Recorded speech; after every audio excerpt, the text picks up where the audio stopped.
Movie की शुरू में हम रेनी नाम की एक लड़की को देखते हैं जो अपने बर्थडे पार्टी की प्लानिंग कर रही है।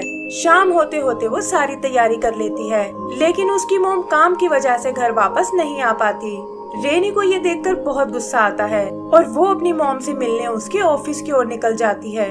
उसकी मॉम आइलिन एक रिसर्च कंपनी में काम करती है और उन्हें इस बात की चिंता है कि उनका मार्केट वैल्यू दिन ब दिन गिरता जा रहा है। वो अपने कलीग जस्टिन से एक मीटिंग बुलाने को कहती है और तभी उसके पास रेनी का फोन आता है। रेनी अपना बर्थडे भूलने के लिए उस पर बहुत नाराज होती है और कहती है कि आप काम की वजह से मुझे हमेशा इग्नोर करती हो। फिर वो अपनी मॉम को नीचे गेट पर आने को कहती है, लेकिन देखती है कि उसकी मॉम तो टेस्टिंग के लिए लाई मंकी में ज्यादा इंटरेस्टेड है। गुस्से में अपना फोन फेंक कर वो जंगल में चली जाती है और आइलिन जस्टिन से उसे चेक करने को बोलती है। यही हम कंपनी के बॉस कैन को देखते हैं जो किसी स्पेस पोर्टल को खोलने की कोशिश कर रहा है। इसके लिए वो उस टेस्टिंग वाले मंकी पर एक लेजर फायर करता है, लेकिन वो उसे मिस करते हुए जंगल में खड़ी रेनी से जा टकराती है और वो अचानक से कहीं गायब हो जाती है। कैन के लोग ये देखकर घबरा जाते हैं, लेकिन कैन कहता है कि मुझे इससे कोई फर्क नहीं पड़ता क्योंकि फाइनली हमने अपने एक्सपेरिमेंट को पूरा कर लिया है। उधर रेनी टेलीपोर्ट होकर एक नए प्लेनेट पर आ जाती है और देखती है कि ये जगह देखने में बहुत सुंदर लग रही है। उसे लगता है कि ये शायद जंगल का कोई दूसरा कोना है और तभी उसे सामने एक बड़ा सा वाटरफॉल नजर आता है। वो अभी उसे देख ही रही होती है कि अचानक एक अजीब सा जानवर उसके सामने आ जाता है और ये देखकर रेनी बहुत डर जाती है। इधर जस्टिन आइलिन को बताता है कि नीचे उसे साइकिल और फोन के अलावा कोई नहीं मिला और आइलिन को लगता है कि शायद रेनी उसे परेशान कर रही है। जस्टिन उसे समझाता है कि शायद वो वापस घर चली गई है और तुम्हें उसे वहीं जाकर ढूंढना चाहिए। उधर रेनी भागते हुए उस क्रीचर से कहीं दूर निकल आती है, लेकिन यहाँ उसका सामना एक और भयानक मॉन्स्टर से होता है। तभी उस मॉन्स्टर के पैर में एक चाकू आकर लगता है और रेनी देखती है कि एक नीले रंग का लड़का उसकी मदद करने आया है जो देखने में किसी आदिवासी जैसा लग रहा है। वो लड़का उसे लेकर भागने लगता है, लेकिन वो मॉन्स्टर फिर एक बार उन्हें घेर लेता है। यहाँ रेनी अपने सामने उस पहले वाले क्रीचर को देखती है और वो लड़का उन दोनों में लड़ाई करा देता है और इसका फायदा उठाकर वो बचकर वहाँ से भाग निकलते हैं। फिर वो लड़का रेनी को बेहोश कर देता है और आँख खुलने पर वो देखती है कि वहाँ वो लड़का और एक आदमी उसे खाने की बात कर रहे हैं। ये देखकर वो डर जाती है, लेकिन वो आदमी उसे यकीन दिलाता है कि हम तुम्हें कोई नुकसान नहीं पहुंचाएंगे। फिर वो लोग उसे कुछ खाने को देते हैं और यहाँ रेनी को पता चलता है कि ये आदमी असल में डॉक्टर सेडविक है और ये लड़का उसका ग्रैंडसन ब्लू है। वो उससे ब्लू के इस तरह दिखने का कारण पूछती है और ब्लू उसे बताता है कि ये तो बस एक म्यूटेशन के कारण है और मैं इन्हीं का ग्रैंडसन हूँ। आगे रेनी उनसे उन क्रीचर्स के बारे में पूछती है कि आखिर वो डायनासोर जैसे जीव यहाँ क्या कर रहे हैं। तब सेडविक उसे बताता है कि वो डायनासोर नहीं हो सकते क्योंकि इस वक्त हम अर्थ की बजाय किसी दूसरे प्लेनेट पर हैं। ये सुनकर रेनी के होश उड़ जाते हैं और सेडविक उसे बताता है कि ये एक तरह का जंगल प्लेनेट है और उसी ने यहाँ तक आने के लिए एक पोर्टल की खोज की थी ताकि वो यहाँ की लाइफ पर रिसर्च कर सके। अगला पोर्टल खुलने में अब 3 दिन का वक्त है और तब वो रेनी को वापस घर भेजने को कहता है, लेकिन रेनी वापस जाने से मना कर देती है और कहती है कि उसे वहाँ पर कोई प्यार नहीं करता। आगे हम सेडविक को अपनी लैब में देखते हैं, लेकिन पता चलता है कि वो असल में कैन के लिए काम करता है और वो लोग यहाँ के ब्लू क्रीचर्स का डीएनए पाना चाहते हैं। कैन को उसके ढीले ढाले बिहेवियर पर बहुत गुस्सा आता है और वो सेडविक से तुरंत उस पोर्टल को खोलने को कहता है ताकि वो और उसके सोल्जर्स जंगल प्लेनेट पर आ सके। लेकिन सेडविक को डर है कि ऐसा करने से नेचर का बैलेंस बिगड़ जाएगा और वो इस काम को जल्दी से करने का प्रॉमिस करता है। फिर वो उन्हें रेनी के बारे में बताता है और पूछता है कि आखिर वो अकेले यहाँ कैसे आ पहुँची। कैन ये सुनकर सोच में पड़ जाता है क्योंकि इसका मतलब वो पोर्टल को अर्थ से भी कंट्रोल कर सकते हैं और यही सोचकर वो अपने लोगों से तुरंत उस पोर्टल को दोबारा खोलने को कहता है। जहाँ एक साइंटिस्ट इस बात की खबर आइलिन को देता है जो इस वक्त रेनी को अपने घर में ढूंढ रही है। वहाँ वो उसकी बर्थडे पार्टी की तैयारियों को देखती है और उसे बहुत दुख होता है कि मैंने अपनी बेटी के बर्थडे को खराब कर दिया। तभी उसे उस साइंटिस्ट का मैसेज मिलता है जो रेनी को बचाने के लिए तुरंत उसे ऑफिस में आने को कहता है।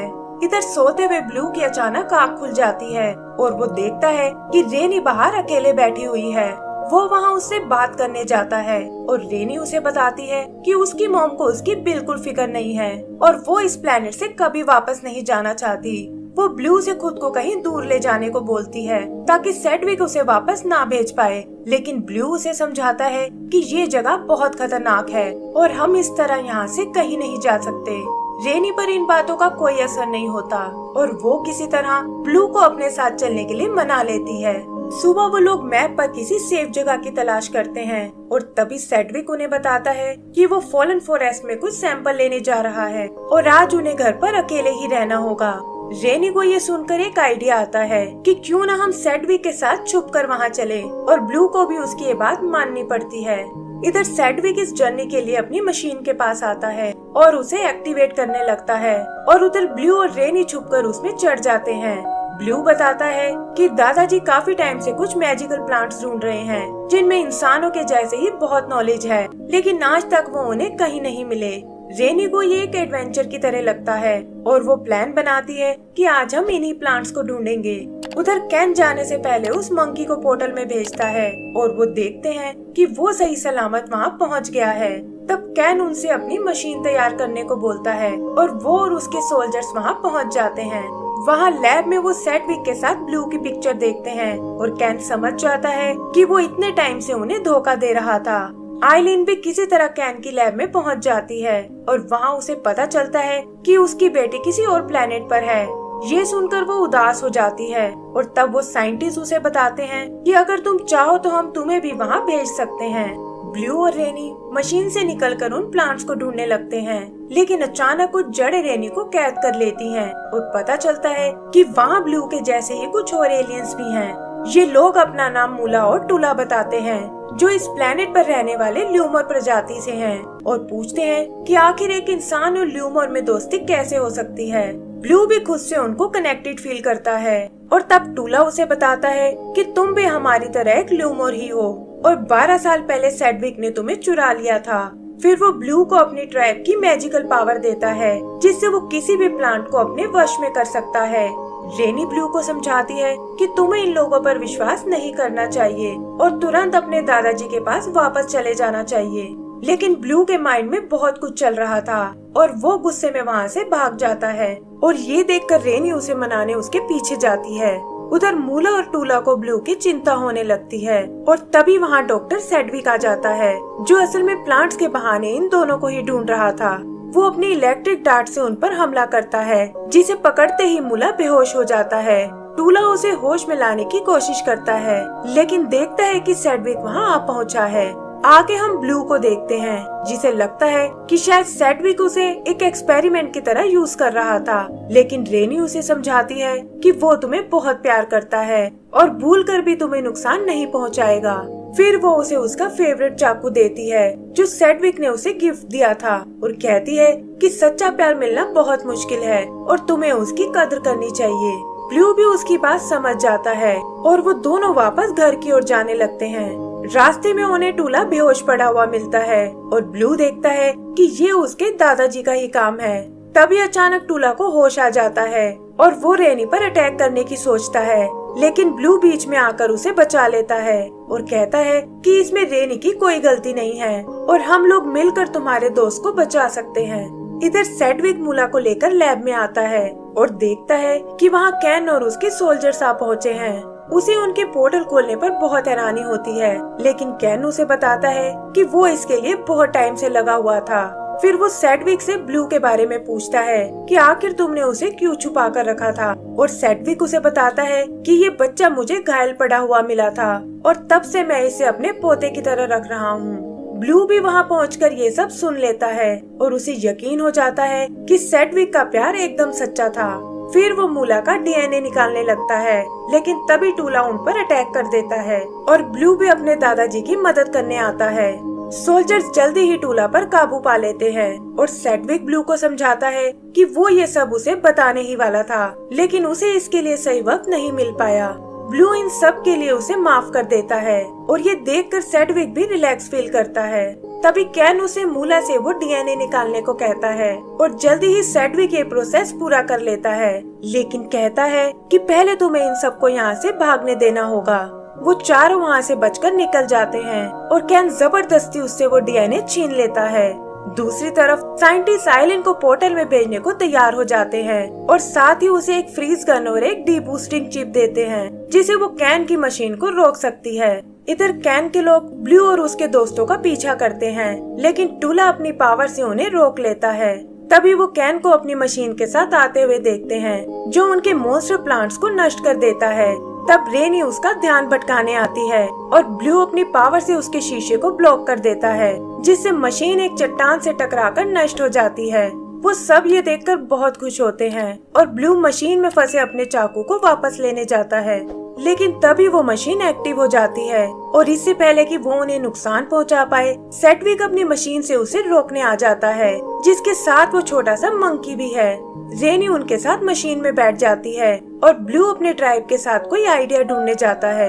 पुरानी होने के कारण सेडविक की मशीन कमजोर पड़ने लगती है और कैन उन्हें अपने लेजर से मारने की कोशिश करता है। तभी अचानक उसकी मशीन फ्रीज हो जाती है और वो देखते हैं कि आइलिन यहाँ उन्हें बचाने आई है। वो उस मशीन पर वो चिप लगाने लगती है, लेकिन कैन इससे भी खुद को आजाद करा लेता है और आइलिन उछलकर दूर जा गिरती है। तभी वो मंकी मशीन में घुसकर कैन को तंग करने लगता है और उधर रेनी अपनी मॉम को चेक करने जाती है। आइलिन उससे अपने बिहेवियर के लिए माफी मांगती है और वो दोनों एक दूसरे को गले से लगा लेती हैं। फिर रेनी वो चिप लेकर कैन की मशीन को डीएक्टिवेट करने जाती है और ल्यूमो ट्राइब मैजिक से उसे हवा में उड़ाने लगते हैं। कैन उसे अपने रोबोटिक हैंड से मसलने की कोशिश करता है, लेकिन वो अचानक से जाम हो जाता है और रेनी देखती है कि ये सब ब्लू के चाकू की वजह से हुआ है। फिर फाइनली वो चिप लगाकर उस मशीन को डीएक्टिवेट कर देती है, लेकिन ब्लू का चाकू निकालने के चक्कर में मशीन के साथ नीचे खाई में गिर जाती है। सबको लगता है कि शायद वो मारी गई है, लेकिन तभी उसकी मॉम को उसकी आवाज सुनाई देती है और पता चलता है कि ब्लू के चाकू ने उसकी जान बचा ली है। मंकी भी उस डीएनए ट्यूब को वापस निकाल लाता है और सेडविक देखता है कि ये सिर्फ इसी प्लेनेट से कनेक्टेड है और अर्थ पर जिंदा नहीं रह पाता। ये जानकर वो कुछ और एक्सपेरिमेंट करने निकल जाता है और ब्लू भी अपना चाकू देकर रेनी से अलविदा लेता है। आखिर में वो सब एक साथ फोटो खिंचवाते हैं और इसी के साथ हमारी ये मूवी खत्म हो जाती है। तो दोस्तों, अगर आपको ये मूवी पसंद आई हो तो प्लीज हमें लाइक एंड सब्सक्राइब करना ना भूलें। Thank you.